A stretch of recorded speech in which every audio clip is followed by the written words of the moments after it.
अल्हम्दुलिल्लाहि वहदा वस्सलातु वस्सलामु अला मन ला नबिय्य बअदा अम्मा बअदु फ़अऊज़ु बिल्लाहि मिनश शैतानिर रजीम बिस्मिल्लाहिर रहमानिर रहीम ला यनहाकुमुल्लाहु अनिल लज़ीना लम युक़ातिलूकुम व लम युख़रिजूकुम मिन दियारिकुम अन तबर्रूहुम व तुक़सितू इलैहिम इन्नल्लाहा युहिब्बुल मुक़सितीन। आमन्तु बिल्लाहि सदक़ल्लाहुल अज़ीम। नाज़रीन किराम, जैसा कि आपको पता है कि 25 दिसंबर को क्रिश्चियन अपनी ईद के तौर पर इसे मनाते हैं और इसको क्रिसमस डे के नाम से वो याद करते हैं। तो आज की इस वीडियो के अंदर इस हवाले से सवालात के जवाबात आपके सामने जो है वो पेश किए जाएंगे। नाज़रीन किराम, आपको बताता चलूँ कि इस्लाम जो है ये रवादारी का मज़हब है और इसके अंदर हुस्न सलूक की ताकीद की गई है। चाहे वो गैर मुस्लिम हों, उनके पूरे हुकूक उनको दिए गए हैं। कुरान मजीद की जो आयतें मुबारक आपके सामने मैंने तिलावत की है, सूरह मुमतहिना के अंदर अल्लाह रब्बुल करीम का इरशाद पाक है, कुफार में से जो लोग तुम्हारे साथ तुम्हारे दीन के मामले में लड़ाई नहीं करते और तुम्हें तुम्हारे घरों से नहीं निकालते, तो उनके साथ हुस्न सलूक और इंसाफ के मामले में अल्लाह तुम्हें मना नहीं फरमाता। बेशक अल्लाह इंसाफ करने वालों को पसंद फरमाता है। नाज़रीन किराम, इस्लाम जो है ये दीन फितरत मुतदिल दीन है। इसके अंदर किसी किस्म की इफरात और तफरीत नहीं है। ना तो ये अपने मानने वालों पर बेजा कुयूद लगाता है, बेजा पाबंदियां लगाता है, और ना ही शुतरे बेमुहाल की तरह उनको बिल्कुल जो है वो छोड़ देता है कि जिधर जाए मर्जी करें। नहीं, ये एक दरमियाना रास्ता इख्तियार करने का दर्स देता है। गैर मुस्लिमों के हुकूक को कुरान के अंदर और हदीस पाक के अंदर बिल्कुल वज़ाहत के साथ बयान किया गया है।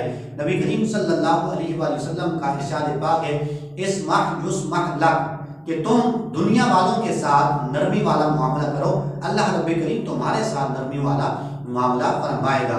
और खुद नबी अलैहिस्सलातु वस्सलाम ने दुआ फरमाई कि ए रब्बुल करीम उस शख्स पर रहम फरमा जो मामलात में, लेन और देन में और तकाज़ा करने में नरमी इख्तियार करता है। और क़यामत के दिन की मंजर कशी नबी रहमत सल्लल्लाहु अलैहि वसल्लम ने भी फरमाई कि क़यामत के दिन अल्लाह रब्बुल करीम की तरफ से इरशाद होगा कि जिन लोगों का अजर अल्लाह के ज़ुम्मे करम पर है वो उठें और बेहिसाब जन्नत के अंदर दाखिल हो जाएं। अब कोई भी उठ के जन्नत के अंदर दाखिल नहीं होगा, तो दोबारा फिर ऐलान किया जाएगा कि जिनका अजर अल्लाह के ज़ुम्मे करम पर है वो उठें और उठकर जन्नत के अंदर दाखिल हो जाएं। अब दूसरी मर्तबा जब नहीं उठेंगे तो फिर निदा आएगी कि जो लोग दुनिया के अंदर लोगों को माफ़ कर दिया करते थे, अल्लाह उनके बारे में इरशाद फरमा रहा है कि उठें और जन्नत के अंदर दाखिल हो जाएं। तो यूं फिर हजारों और लाखों लोग उठेंगे और बेहिसाब जन्नत के अंदर दाखिल हो जाएंगे। ये है हमारा दीन जो रवादारी का दर्ज देता है, और हमारे जो दीन पर अमल करने वाले लोग हैं वो इस पर अमल पैरा होते हैं।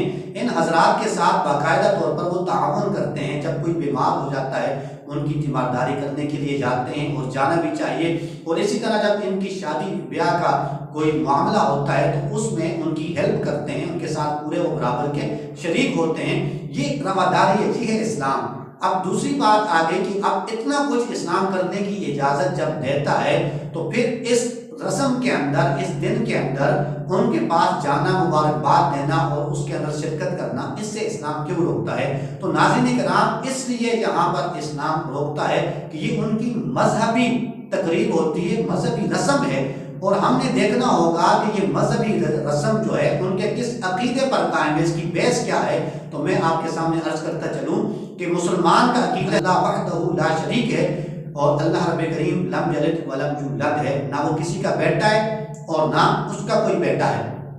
तो क्योंकि इनका अकीदा ये है कि इस दिन माज़ अल्लाह ने बेटे को जन्म दिया, तो फिर एक शख्स जब जाकर कहता है कि मुबारक हो, तो उसका मतलब ये होता है कि जो उनका वो अकीदा है जिस पर वो रस्म कर रहे हैं उस पर उन्हें बरकत की दुआ दे रहा है।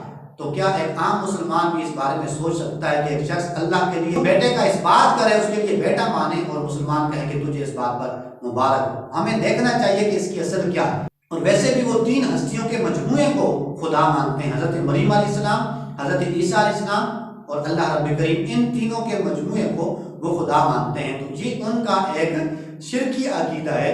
तो अल्लाह रब्बुल करीम हमें इससे बचने की तौफीक अता फरमाए। तो नाज़रीन किराम, इनकी मजालिस के अंदर जाना, फिर उनकी मजहबी रस्म के अंदर ताज़ीम के तौर पर उन्हें मुबारकबाद पेश करना, उनकी अफरादी कुव्वत को बढ़ाना, उसके अंदर शामिल होना, इन चीज़ों से हमारा दीन हमें मना करता है।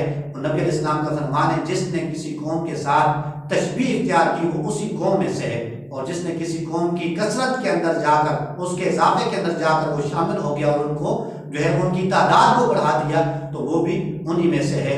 और अल्लाह के रसूल का ये भी फरमान है, खालिफुल यहूद वन नसारा, तुम यहूद और नसारा की मुखालफत करो।